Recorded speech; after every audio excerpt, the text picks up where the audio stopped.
Hello students, तो आज हम देखते हैं प्रश्नावली 7.3।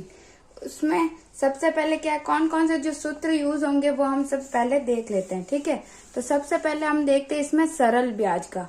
सरल ब्याज क्या होता है? अगर हम किसी को पैसे उधार देते हैं, जैसे मैंने 1,000 रुपए किसी को उधार दिए, तो मैं उससे एक साल के बाद उस पर कुछ ना कुछ प्रतिशत का ब्याज तो लूंगी। ठीक है, तो अगर मैंने 1,000 रुपए दिए और मैंने अगर उससे 20 रुपए जो अतिरिक्त पैसे लिए, जैसे मैंने 1,000 रुपए पे 200 रुपए रख दिया, तो 200 रुपए एक साल बाद वो मुझे कितना रुपए देगा? 1,000 और उस पे 200 रुपए ज्यादा देगा। ठीक है, अगर मैंने किसी को 1,000 रुपए अगर मैंने किसी को 1,000 रुपए दिए हैं, ठीक है, तो मैंने उस पर कुछ ना कुछ परसेंटेज रख के उससे 200 रुपए एक्स्ट्रा लिए, और तो अब वो मुझे कितने रुपए देगा? एक साल बाद 1,200 रुपए देगा। ठीक है, तो जो ये 200 रुपए मैंने एक्स्ट्रा लिए हैं, ये मैंने क्या लिया है? ब्याज। तो इसी को हम क्या बोलते हैं? सरल ब्याज। ठीक है, इंग्लिश में इसको बोलते हैं सिंपल इंटरेस्ट। ठीक है, तो ये तो सिंपल इंटरेस्ट लिया मैंने, और जो मैंने ये पैसे दिए हैं उसको, ठीक है, तो उसको हम बोलते हैं मूलधन। ठीक है, मूलधन को पी बोलते हैं, प्रिंसिपल। ठीक है, पी से इसको लिखते हैं, ये होता है मूलधन। फिर जो ब्याज है वो मैंने 200 रुपए एक साल बाद मैंने कुछ परसेंटेज का ब्याज लिया उससे, फिर इन दोनों को जोड़ के वो मुझे एक साल बाद कितने रुपए देगा? अब 1,200 रुपए। पहले मैंने उसको 1,000 रुपए दिए, लेकिन एक साल बाद वो मुझे 1,200 रुपए देगा। तो ये जो अतिरिक्त पैसे जो मैंने दिए हैं वो होता है सिंपल इंटरेस्ट, वो ब्याज होता है। और जो ये वापस वो मुझे देगा एक साल के बाद, इसको हम बोलते हैं मिश्र धन।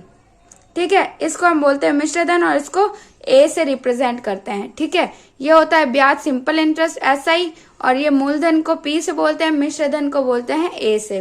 ठीक है, और एक जो है शब्द और आता है जिसको हम बोलते हैं चक्रवृद्धि ब्याज। ठीक है, चक्रवृद्धि ब्याज क्या होता है? चक्रवृद्धि ब्याज को बोलते हैं कंपाउंड इंटरेस्ट। ठीक है, अब चक्रवृद्धि ब्याज वो होता है जो हम ब्याज पर भी ब्याज लेते हैं। अगर मान लिया मैंने इसको 1,000 रुपए दिए किसी को, उसने मुझे 200 रुपए ऐड करके और 1,200 रुपए देने थे एक साल बाद, लेकिन ये दे नहीं पाया। ठीक है, या 1,200 रुपए दे नहीं पाया एक साल बाद, तो इसने बोला मैं अगले साल दे दूंगा। ठीक है, अब एक साल बाद मैं उस पर और जोड़ दूंगी, मतलब इस अभी ब्याज जुड़ गया 200, अब इस ब्याज पे भी मैं और ब्याज ले रही हूं। यानी ब्याज पर भी अगर ब्याज लेते हैं, ब्याज पर भी ब्याज लेने को जो है हम क्या बोलते हैं? Compound interest. यानी मैं ब्याज पर भी और ब्याज ले रही हूं, तो उसको हम बोलेंगे कंपाउंड इंटरेस्ट। ठीक है, आगे समझ में? सिंपल इंटरेस्ट और कंपाउंड इंटरेस्ट में क्या होता है? सिंपल इंटरेस्ट जो होता है मूलधन पर हम एक बार जो ब्याज लेते हैं उसको तो सिंपल ब्याज कहते हैं, और उसके बाद उस ब्याज पर भी मैं और ब्याज लूंगी तो उसको चक्रवृद्धि ब्याज बोलते हैं। ठीक है, तो इन दोनों के सूत्र भी हैं, तो वो हम देख लेते हैं। तो सबसे पहले सरल ब्याज का सूत्र क्या है? मूलधन इंटू दर इंटू समय। ठीक है, यानी कोई ना कोई दर पर हम उसको जो देते हैं पैसे, तो उसको दर बोलते हैं। दर को क्या बोलते हैं? R से डिनोट करते हैं। ठीक है, तो मूलधन P, दर R और T समय। ठीक है, बटा 100। ये सिंपल इंटरेस्ट का सूत्र है, तो ये याद रखना हमें। एक मिश्रधन मैंने बताया था मूलधन प्लस ब्याज। ठीक है, अभी मैंने आपको उदाहरण में क्या बताया था कि अगर मैंने किसी को मूलधन दिया है उस पर ये ब्याज लिया, इन दोनों को जोड़ के जो आएगा वो मिश्रधन होता है। तो अभी सूत्र में भी हमने यही देखा है कि जो मिश्रधन है वो क्या होता है? मूलधन प्लस ब्याज जो होता है उसको हम मिश्रधन बोलते हैं। उसके बाद चक्रवृद्धि ब्याज। चक्रवृद्धि ब्याज क्या होता है? ब्याज पर ब्याज लेना। ठीक है, अगर मैंने किसी को पैसे दिए और मैं उस पर ब्याज ले रही हूँ, फिर अगले साल वो दे नहीं पाया, तो उससे अगले साल में उससे और उस ब्याज पर भी ब्याज ले रही हूँ, तो उसको हम कंपाउंड इंटरेस्ट या चक्रवृद्धि ब्याज बोलते हैं। ठीक है, इसका सूत्र क्या है? मूलधन इंटू 1 प्लस दर बटा 100 की घात है जो वो है समय, और माइनस मूलधन। ठीक है, अब इसमें किसको डिनोट करते हैं? चक्रवृद्धि ब्याज को कंपाउंड इंटरेस्ट बोलते हैं, तो CI से डिनोट करेंगे, बराबर 1, इधर प्लस नहीं आएगा, गुणा में। ठीक है, P इंटू 1 प्लस R बटा 100 इंटू T माइनस P। ठीक है, अब एक ये तो आ गया चक्रवृद्धि ब्याज। अगर इसी से मिश्रधन ज्ञात करना हो तो क्या होता है? इसमें हम जो ये माइनस P करते हैं वो हमें नहीं करना। ठीक है, उसको हटा देना है। तो देखो मिश्रधन का सूत्र क्या है? ए बराबर पी इंटू 1+r/100 की घात टी, बस ये पी नहीं आएगा। ठीक है, तो ये क्या है, ए से हम मिश्रधन को लिखते हैं। ठीक है, तो मिश्रधन ज्ञात करना हो या किसी में बोले कि मूल्य में वृद्धि हो रही है, ठीक है, अगर हम ब्याज को जोड़ने के बाद जो आता है उसको हम मिश्रधन बोलते हैं। और अगर मूल्य में वृद्धि हो रही है या जनसंख्या में वृद्धि हो रही है, यानी किसी भी प्रकार की अगर वृद्धि हो रही है, तो उसमें हम हमेशा ये वाला सूत्र लगाएंगे 1+r/100। ठीक है, लेकिन अगर ह्रास हो रहा है, ठीक है, जैसे जनसंख्या ह्रास है या मूल्य में ह्रास हो रहा है या कमी हो रही है, अवमूल्यन हो रहा है, तो उसको हम सबको ह्रास ही बोलते हैं। उसका सूत्र में क्या करना है, हमें P1 -r/100। ठीक है, यहाँ पे तो वृद्धि हो रही है तो मतलब प्लस करना है और कमी हो रही तो माइनस करना है। ठीक है, तो ये 1, ये 2, ये 3 और ये 4, ये सूत्र हमें याद होने चाहिए। और ये जो 2-3 क्वेश्चन है वो सारे इसी से ही सॉल्व होते हैं। ठीक है, तो पहला क्वेश्चन देखते हैं। पहला क्वेश्चन है 5% वार्षिक दर से बढ़ते हुए वर्ष 2003 के अंत में एक स्थान की जनसंख्या 54,000 हो गई, निम्नलिखित को ज्ञात कीजिए। तो वर्ष 2001 और 5 में कितनी होगी वो हमें जनसंख्या ज्ञात करनी है। तो सबसे पहले हमें ये पता चल गया ये वार्षिक दर है, तो यानी ये क्या है, आर हमारे पास है। ठीक है, ये 2003 और ये जो है वो क्या हुआ, ये इसमें 5% की वार्षिक दर यानी ब्याज भी जुड़ गया। ब्याज जुड़ने पर हम क्या बोलते हैं इसको, ये मिश्रधन हो जाता है, यानी ए है ये। ठीक है,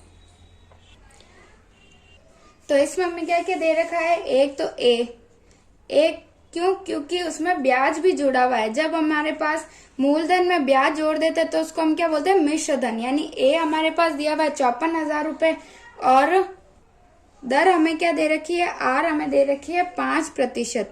ठीक है, 5% की दर दे रखी है और हमें, ठीक है, और ए की क्या बोले 2003 के अंत में इतना हुआ है। ठीक है, 2003 के अंत में इतना हुआ है, लेकिन जो पहला प्रश्न है उसमें हमें क्या बोला है, वर्ष 2001 में हमें ज्ञात करनी है।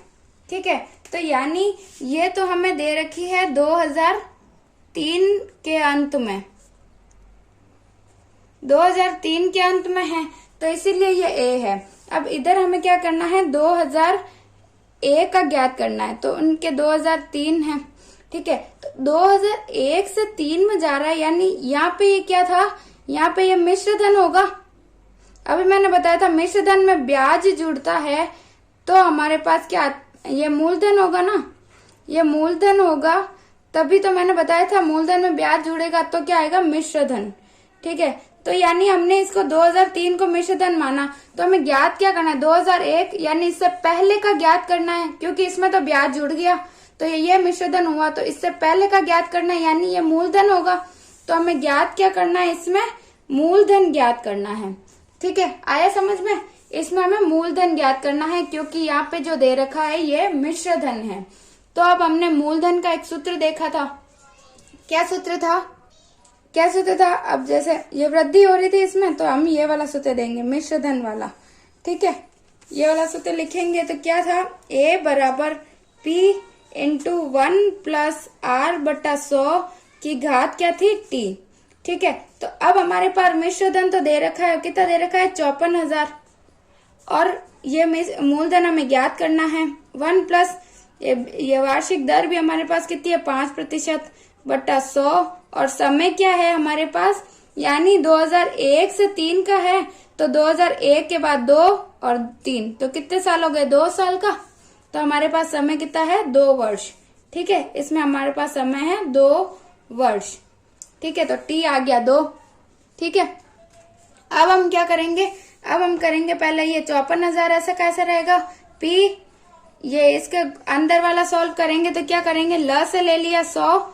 ठीक है, तो 100 एकम 100 + 5, ठीक है, की घात 2। ठीक है, तो ये क्या हुआ, ये यहाँ पे हो गया P 105/100 की घात 2। ठीक है, तो इससे आपको क्या समझ आया कि इसमें जो भी अगर ऊपर 100 के ऊपर इधर 1 है और इधर 100 है, ठीक है, तो इसके ऊपर जो भी आएगा वो इसमें जुड़ जाएगा। जैसे 100 के पास 5 है तो 105 हुआ, 10 होता तो 110 हो जाता। तो हमें डायरेक्ट इतना करने की जरूरत नहीं है। हमें डायरेक्ट अगर 1 प्लस जो भी है बटा 100 है तो हमें सीधा 100 में उसको जोड़ के ऊपर लिख देना है। ठीक है, फिर क्या होगा 54,000 बराबर P इंटू 105 बटा 100 की घात 2 का मतलब क्या है 105 को 2 बार ही गुणा करना है। ठीक है, तो क्या बोलेंगे हम 105 बटा 100 इंटू 105 बटा 100। ठीक है, अब हम इसको काटते हैं तो अब इधर 5 है, इनका 0 है, तो यानी 5 का भाग किस किस में जाता है, जिसके पीछे 5 और 0 है। तो इसमें हम दे सकते हैं 5 का, तो 5 दूनी 10, 5 एकम 5, तो इसका 5 दूनी 10 और ये 0।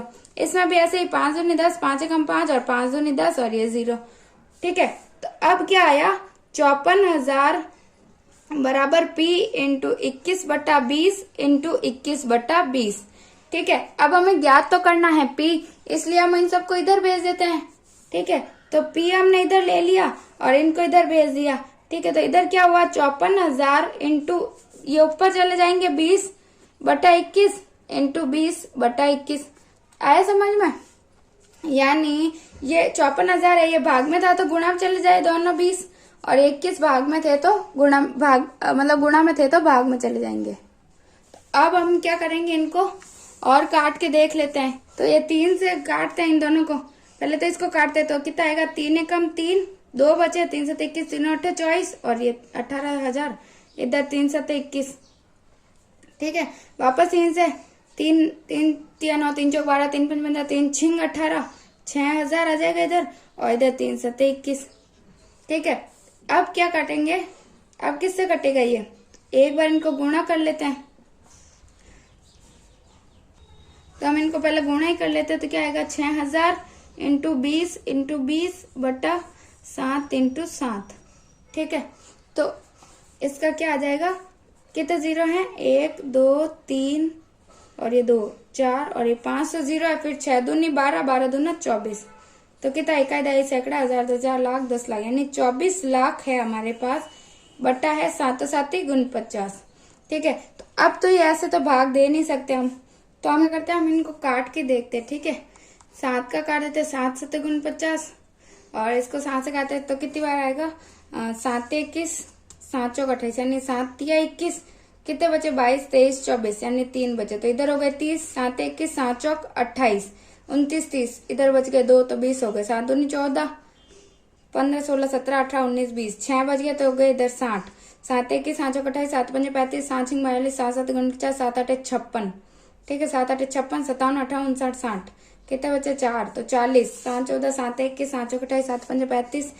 ठीक है, 7 5 35 तो बचे 5, 7 5 35 7 6 42 7 7 गुण 50। ठीक है, बच गया 1।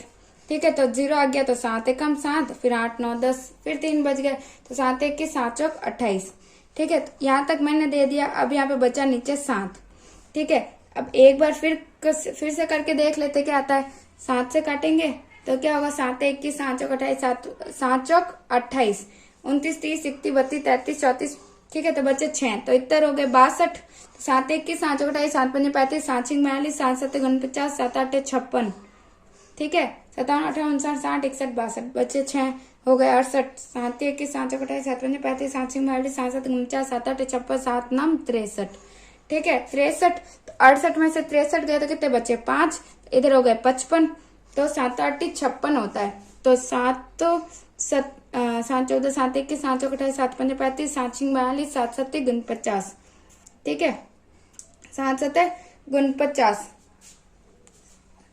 तो 7 7 गुण 50 50 51 52 53 54 55, तो 7 7 49 7 8 56 7 9 63। ठीक है, तो 7 9 63 64 65 66 67, फिर 4 आ गए, तो 7 21 7 चौक 28 7 5 35 7 6 42 7 7 गुण 50 63, तो इधर कितने बचे 64 65 66 67, तो 41 हो गए। 7 21 7 चौक 28 7 5 35 7 6 42, तो 7 तो 5 35, फिर 36 37 38 39 40 41, फिर 64 हो गए, तो 7 तो 7 49 7 8 56 7 9 63। ठीक है, तो अब ये आया हमारे पास। ठीक है, तो अब इसमें क्या है, हमारा उत्तर भी लगभग में दे रखा है, यानी लगभग उसके आसपास होना चाहिए। तो हम क्या करेंगे 8, यानी 4 8 9 8। ठीक है, 48980 लगभग इतना हमारे पास आंसर आएगा। ठीक है, क्योंकि पॉइंट में रहता है तो हम इसको, अगर ज्यादा है, अगर ये 5 से कम होता तो हम इसको 1 कम कर देते और पॉइंट हटा देते। अगर 5 से ज्यादा है तो हम क्या करेंगे, उसमें 1 बढ़ा देंगे और पॉइंट हटा देंगे। और पीछे ये लगभग लिखना जरूरी है क्योंकि हमारे पास एक्यूरेट आंसर नहीं है। तो इसका मतलब है कि लगभग 48,980 के आसपास हमारे पास क्या आएगा, मूलधन आएगा, और ये हमें ज्ञात करना था। ठीक है, अब देखते हैं हम अगला क्वेश्चन, इसी का दूसरा। ठीक है, इसी का दूसरा देखते हैं। ठीक है, इसी के दूसरे में हमें क्या करना है, 2005 में ज्ञात करनी है जनसंख्या। ठीक है, तो हमारे पास अभी 2003 में दे रखी थी, कितनी थी, 54,000 थी। ठीक है, अब हमें क्या ज्ञात करनी है, 2005 में ज्ञात करनी है। यानी अगर इसमें अब जो और ब्याज जुड़ेगा तो वो होगा मिश्रधन। तो ठीक है, यानी अब जो हमारे पास ये दे रखा है ये हमारे पास क्या हो जाएगा, मूलधन हो जाएगा। ठीक है, समझे आप। पहले हमने ये पहले देखा था, यानी पहले देखा था तो ये मूलधन होगा और ये मिश्रधन होगा, लेकिन अब हम इसको पहले है और हमें ज्ञात आगे का ज्ञात करना है तो इसको हम पहले मूलधन मानेंगे। तो अब हमारे पास मूलधन कितना है, 54,000 है। आर हमारे पास दे रखा है 5%। टाइम हमारे पास कितना हुआ, 2003 से 2005 में कितने साल हुए, 2004 2005, यानी 2 साल, 2 वर्ष आ गया हमारे पास टाइम। तो अब हमें क्या ज्ञात करना है, मूलधन तो ये है तो आगे जा रहा है, तो यानी इसमें ब्याज जुड़ेगा तो ये क्या होगा, हमारे पास मिश्रधन होगा। तो मिश्रधन हमें ज्ञात करना है। ठीक है, तो आपको ये पता लगाना होगा कि हमें ज्ञात क्या करना है। इसमें ऐसे डायरेक्ट नहीं दे रखा होगा कि मिश्रधन ज्ञात करो, मूलधन ज्ञात करो, यह हमें खुद से ध्यान रखना है। अब इसमें 2003 का दे रखा था और पहले क्वेश्चन 2001 का पूछा, यानी पहले का पूछा तो हमें मूलधन ज्ञात करना है, और अगर बाद का पूछे तो हमें मिश्रधन ज्ञात करना है। तो पहले हमने मूलधन ज्ञात किया था, इसमें ये मूलधन है और हमें मिश्रधन ज्ञात करना है। ठीक है, अब इसमें सूत्र तो वही रहेगा, A बराबर P इंटू 1 प्लस R बटा 100 की घात 3। ठीक है, ये सूत्र याद रखना।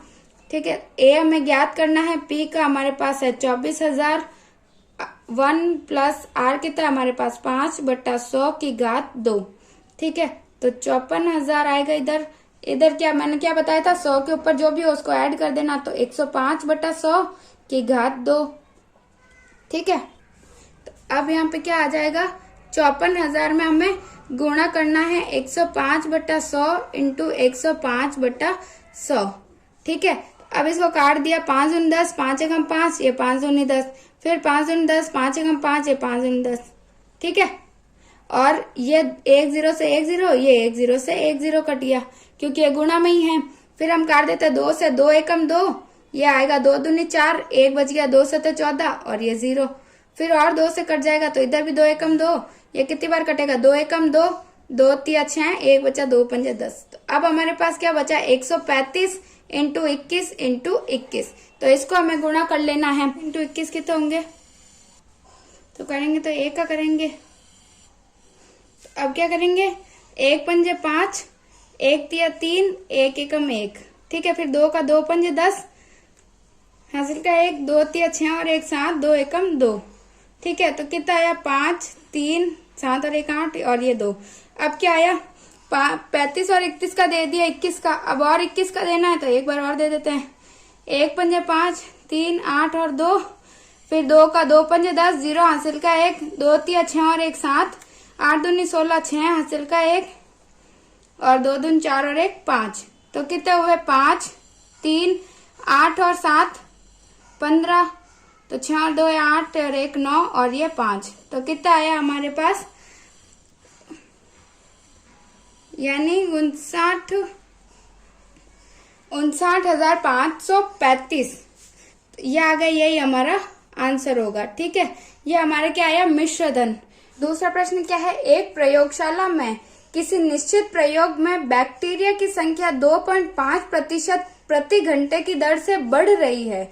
यदि प्रयोग के शुरू में बैक्टीरिया की संख्या 5,06,000 थी तो 2 घंटे के अंत में बैक्टीरिया की संख्या ज्ञात कीजिए। तो इसमें क्या पता चल गया हमें, कितनी दर से बढ़ रही है। दर का मतलब होता है रेट, रेट क्या है, आर, और इसमें क्या है 2.5%, और इसमें क्या दे रखा है 2 घंटे का समय दे रखा है। और ये क्या है, ये क्या है पहले, यानी प्रयोग शुरू करने में पहले, यानी पहले तो ये थी और बाद की हमें ज्ञात करनी है, तो यानी ये पहले का यानी पी हमें दे रखा है, यानी ये मूलधन हो गया। और हमें उसके बाद जो ब्याज लग रहा है, यानी ब्याज का मतलब क्या है, ये जो दर है उसको जोड़ने के बाद जो आएगा वो क्या हम क्या बोलते हैं, उसको मिश्र धन बोलते हैं। तो हमें ज्ञात क्या करना है, मिश्र धन ज्ञात करना है। और क्या है, अगर दर से बढ़ रही है उसका मतलब हमें क्या सूत्र लगाना है, 1 + R/100। ठीक है, तो ये कुछ बातें हमें ध्यान रखनी है। पहले देख लेना है, आर दे रखा है, टी दे रखा है और पी दे रखा है, क्योंकि ये पहले की संख्या है, बाद की ज्ञात करनी है यानी मिश्र धन ज्ञात करना है।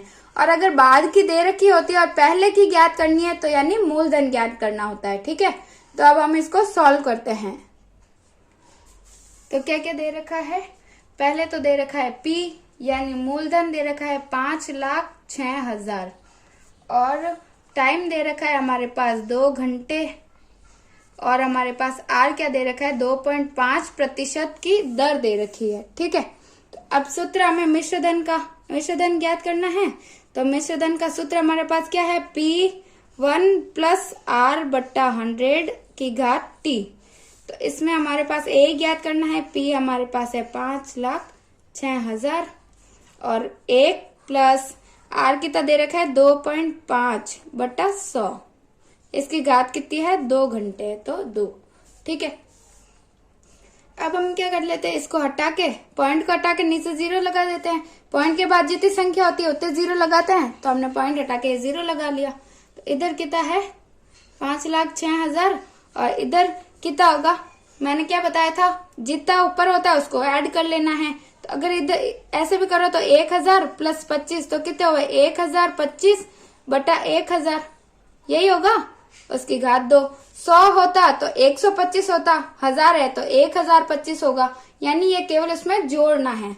ठीक है, अब कितना है 5,06,000, ये गुणा में 1025/1000 इंटू 1025/1000। ठीक है, क्योंकि इसकी घात 2 है इसीलिए।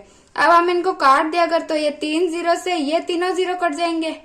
ठीक है, अब हमारे पास क्या आया 506 इंटू 1025 इंटू 1025 बटा नीचे क्या है हमारे पास केवल 1000। तो आप किससे काट सकते हैं, ये 5 से कट जाएगा, तो कितने 5 दूनी 10, ये 2 0, तो किससे कटेगा, ये 5 दूनी 10 और ये 2 0, और ये 5 दूनी 10 फिर 0 फिर 5 25। ठीक है, तो फिर और 5 है तो 5 और कटेगा, 5 चौक 20 और ये 0, और ये भी कटेगा तो 5 चौक 20, 5 एकम 5। फिर ये और किससे कटेगा, ये काट लेते हैं 5 8 40 और इसको काट लेते हैं 5 दूनी 10 और ये 5 5 25। ठीक है, अब आ गया 8, तो अब ये दोनों सम संख्याएं हैं, तो 2 चौक 8 और 2 दूनी 4, 1 बचा, तो 2 पंजे 10 और 2 तिया 6। अब हमारे पास क्या आया 253 इंटू 205 इंटू 41/4, क्योंकि ये तीनों विषम संख्या तो 4 से तो कटेगी नहीं, तो पहले हम क्या कर लेते हैं, इन सबको गुणा कर लेते हैं। तो सबसे पहले गुणा करते हैं, 253 को करते हैं 205 से। ठीक है, तो 5 3 15 हासिल का 1 5 25 और 1 26, 5 10 और 2 12 इंटू 0 का सब में 0 ही आएगा, फिर 2 का 2 तिया 6, 2 बार गुणा आएगा, फिर 2 तिया 6, 2 पंजे 10, 0 हासिल का 1 2 दूनी 4 और 1 5, तो क्या आया 5 6 6 और 2 8 1 और 5। ठीक है, अब वापस किससे 41 से, तो 1 से 5 6 8 1 और 5, फिर 4 से 4 पंजे 20, 0 हासिल का 2, 4 छंग 24 और 2 26, 2 8 चौक 32 32 33 34। ठीक है, 4 हासिल का 3, 4 एकम 4 और 3 7, फिर 4 पंजे 20। ठीक है, तो क्या आया 5 6 6 8 कितने 6 6 12 13 14, 4 हासिल का 1, 4 1 5 और 1 6, 5 और 7 12, 1 और 2, तो कितना आया हमारे पास, तो अब हमारे पास आया 21 26 46 और 5/4। अब हम इसका भाग दे सकते हैं, काट देते इसको। ठीक है, तो 4 पंजे 20, 1 बचा तो इधर 12 हो गया, तो 4 3 12, फिर 4 एकम 4, 2 बचे 4 7 28, 4 छंग 24, फिर 4 एकम 4, फिर 2 बचे 4 छंग 24, 25, 1 बच गया तो 4 दूनी 8, 2 बचे तो 4 पंजे 20। ठीक है, तो क्या आया 53 16 16.25। तो अब 0.25 है, तो इसमें ये भी आंसर हमारा सही है, लेकिन हमारे उत्तर में क्या लिखा हुआ है कि 53 16 16 लगभग, यानी इसके आसपास ही है। 0.25 का इतना वैल्यू नहीं है। ठीक है, तो पॉइंट हटा देंगे तो इसका मतलब लगभग इसके आसपास हमारे पास क्या हो जाएगा, आंसर आएगा। यानी इसका मतलब होता है कि इसके लगभग इतना है। ठीक है, तो यानी ये हमारा आंसर हो जाएगा और यही हमें ज्ञात करना था। ठीक है, अब हम देखते हैं तीसरा क्वेश्चन। तीसरा प्रश्न है, एक स्कूटर जो है 12,000 में खरीदा गया, 8% वार्षिक दर से इसके मूल्य का अवमूल्यन हो गया। 1 वर्ष बाद स्कूटर का मूल्य, तो इसमें क्या दे रखा है, खरीदा इतने में, यानी ये तो है मूलधन हो गया, और 8% वार्षिक दर यानी आर भी हमारे पास है, समय हमारे पास 1 वर्ष है, और अवमूल्यन हो गया, इसका मतलब क्या है, इसका ह्रास हो गया। तो हमने ह्रास के लिए एक सूत्र देखा था, क्या था, 1 - R/100, क्योंकि वृद्धि होती है तो हम क्या बोलते हैं, 1 प्लस करते हैं और इसमें हमें माइनस करना है। ठीक है, तो हमारे पास क्या क्या दे रखा है, P है 42,000, R हमारे पास है 8%, T हमारे पास है 1 वर्ष। तो इसमें ह्रास बोला है तो हम क्या बोलेंगे, सूत्र क्या आएगा, वैसे मिश्रधन ज्ञात करना है, क्योंकि ह्रास के बाद का ज्ञात करना है। पहले का जो दिया होता है वो मूलधन होता है, बाद का ज्ञात करते हैं वो मिश्रधन होता है। ठीक है, तो A बराबर क्या था, P × 1 - R/100। वृद्धि होती है तो प्लस करते हैं और कमी होती है तो ह्रास करते हैं। ठीक है, तो P क्या है हमारे पास 42,000 है, और 1 - R है 8/100। ठीक है, अब इसमें क्या आएगा, 42,000 × T तो एक ही है, 1 वर्ष, तो केवल ये आएगा। तो क्या आएगा, 100 - 8 कितने हुए, इसको सॉल्व करते हैं तो कितना आता है, 100 में से 8 गए, यानी माइनस है तो 8 घटा देना है, प्लस होता है तो हम क्या करते हैं, 8 जोड़ देते हैं। तो माइनस है तो 8 घटाएंगे तो कितना आएगा, 92/100। तो ये 2 0 से तो 2 0 कट गए। अब हमें क्या करना है, केवल 420 × 92 करना है। ठीक है, तो अब क्या करना है, हमें 420 को 92 से गुणा करना है। ठीक है, तो 0 का तो 0, 2 दूनी 4, 4 दूनी 8, 9 का करेंगे तो 0 से 0, 9 दूनी 18, 8 कहाँ से लगा, 1 9 चौक 36 और 1 37, तो कितना आएगा, 0 4 8 और 8 16, 7 और 1 8 और ये 3, तो कितना आया, 38,640। ठीक है, तो हमारे पास इसका उत्तर क्या आया, 38,640 जो आ गया हमारे पास, इसका आंसर हो गया। ठीक है, तो आगे ये प्रश्नावली समझ में, केवल इसमें ये 3 सूत्र है वो हमें याद रखना है, और प्रश्न से हमें ज्ञात कर लेना है कि मूलधन कौन सा है, मिश्रधन कौन सा है, और जो नहीं दे रखा है उसको हमें सूत्र की सहायता से ज्ञात कर लेना है। ठीक है, तो 7वीं प्रश्नावली यहीं पे खत्म होती है। 8वीं प्रश्नावली करेंगे हम अगली क्लास में। और अगर आपको मेरा ये वीडियो पसंद आ रहे हैं तो आप अपने दोस्तों में शेयर करिए, मेरे इस वीडियो को लाइक करिए और मेरे इस YouTube चैनल को सब्सक्राइब कीजिए।